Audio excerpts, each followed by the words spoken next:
What is going on? Welcome back to my channel, Carnivorous Beast. So this week I'm going to be discussing a study that was released this past week that vegans are 42% more likely to break bones. Now before we get into that, don't forget to hit that subscribe button, that like and share button as well. And if you have any comments on this subject as well, throw them in down below. Now without further ado, let's get to the meat of the video.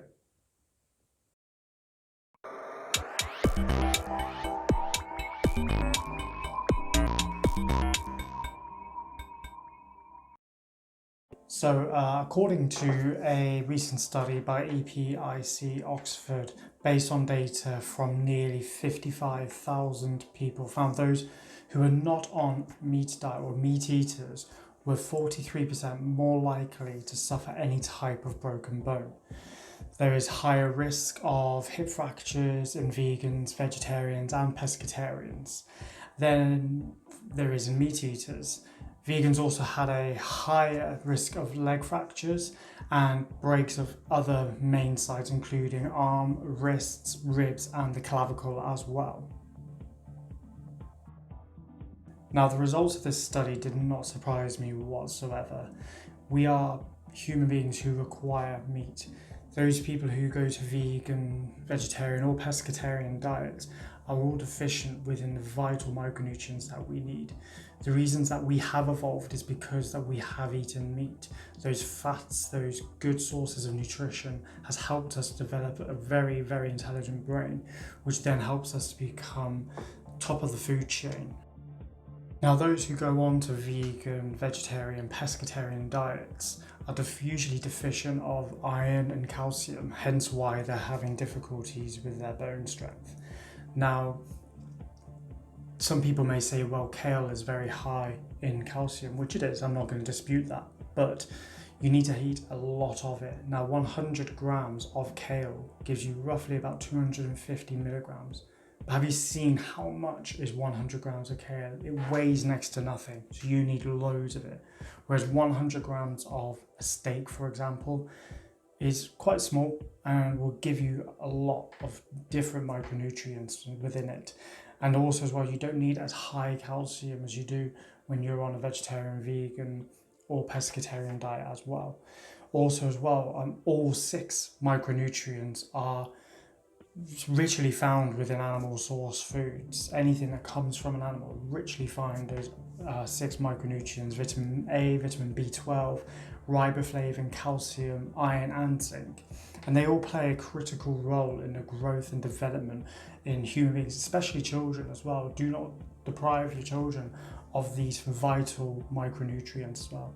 Now, inadequate stores of these micronutrients can result in resulting from inadequate intake, so people are purely not getting in. So people who are on the American, the typical Western diet, are just eating processed foods. They have no sort of nutrients in them whatsoever, or poor absorption, which more likely is the vegan, vegetarian diets. Now, kale, for example, to get the micronutrients from it, you only absorb about 20 to 40% of the nutrients within it. That's really not a lot. Whereas in beef, it's about 80 to 98% absorption. So eating meat, you just get so much more of it in such a smaller quantity, and you're satiated more, you don't need to eat as much. And it's giving you those stronger bones, a healthier lifestyle. These vital nutrients within our diet, people will tend to suffer from poor growth, anemia, rickets, night blindness, impaired cognitive functioning, neuromuscular deficits, diminished work capacity, psychiatric disorders, and even worse, death. Now, that is a huge problem there. Death is, the ultimate sort of price to pay, purely because people aren't deciding to eat animal sourced foods. And things such as the cognitive development from an iron deficiency, they are irreversible as well. So putting yourself through a vegan, vegetarian diet and affecting those areas could be so damaging to your health to the point where we cannot reverse it. And this is what is the beauty of the carnivore diet. It uses the animals in every single way. Whenever I can, I try and use every part of the animal I can. For example, if I were to use a chicken, I will cook the chicken. I will then use the fat dripping to cook with after that. The bones will then use as a broth as well. It's a sustainable way of eating, and it honours the animal as well. Now, what I find really interesting about this recent study and the research I've done behind to produce this video is the caveats that a lot of places put into it. So for the news articles on that vegan study, at the end of it, they still said that eating a high meat diet is going to give you heart disease, cancer, obesity, all of these things, which is just simply not true. And the same as like with the research I've done behind people saying that you need to reduce your meat consumption. How is that true when we have just literally read this study that not eating meat is bad for you? And then they go on to caveat it saying we need to eat less meat. It just doesn't make any sense.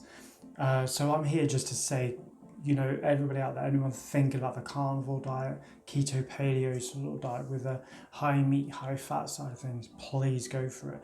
Do not listen to what these people are saying to you, because even when a study comes out to say that we should be eating more meat, they then caveat it to say, no, we shouldn't eat more meat. So please don't fall into that trap.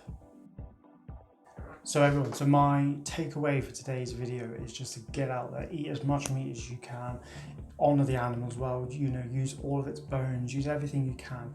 I know some people may not be a fan of offal, and that's absolutely fine. Look at other ways you can try and get that into your diet. But please, whatever you do, just go out there, eat that meat, go and get those micronutrients, which are heavily bioavailable within those foods as well. Let your body be natural and take in what it needs from these foods. Don't try and shove as much kale down you, because you'll be there for ages trying to get the same kind of nutrients as you would from a steak. Now, I'm going to leave you guys with that thought. Thank you so much for joining me today. Please hit that subscribe button, like, share, all of that good stuff. And I'd love to know your thoughts on this subject matter. It can be a bit of a contentious one with some people, so please throw your comments down below. I'd love to discuss this with you. Thank you once again for joining me. Look forward to seeing you next week. Take care.